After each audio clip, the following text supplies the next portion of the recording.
Can I make and sell freeze-dried food? And is it legal to freeze-dry candy and resell? Well, if you want to create a freeze-dried food business, I'm going to give you a step-by-step tutorial on how to make this happen. I'm also going to give you dozens of examples of the types of foods that you can make, and I'll even break down how to make $8,000 a month. Yes, $8,000 a month selling freeze-dried food. I'm going to give you exactly what you need to know. It's going to be up to you to make it happen. We're going to get into that right now. All right, guys, so welcome back to Marketing Food Online. So this is your first video here. Welcome to Marketing Food Online. Our channel is all dedicated to food entrepreneurship, so you definitely want to hit the subscribe button. We have over 1,000 plus videos. We have 50 countries watching us and over 8 million views and counting. So we have a lot of great resources for you if you are into food entrepreneurship. So let's dive right into this. Let's not waste any time. So starting a freeze-dried food business and achieving a sales target of $8,000 per month requires a strategic approach. You got to understand the market and clear financial planning. Here's a step-by-step video on how that breaks down. Step number 1, understanding the market. So before you dive into a freeze-dried business, you do need to understand who is your market.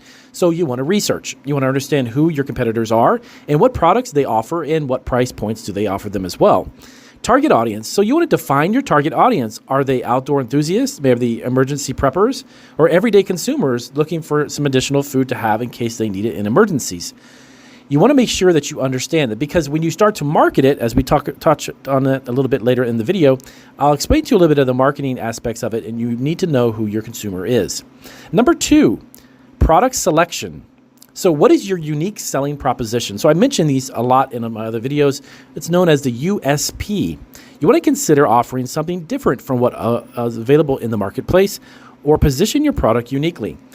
Product range. So decide on the number of products you want to start with. Now, starting with a limited range can actually help manage cost and inventory. I highly recommend, like most of the clients I do my consulting with, I recommend starting a food business with 2 to 3 items. Now, you can start with 2 to 3 types or 2 to 3 categories, but keep it minimal because you don't want to have 100 different ingredients trying to create food. Number 3, pricing and costing. Now, let's assume that the average price of a freeze-dried food pack you're selling is going to be retailed for around $20. To achieve $8,000 a month in sales, you would need to sell around 400 units a month.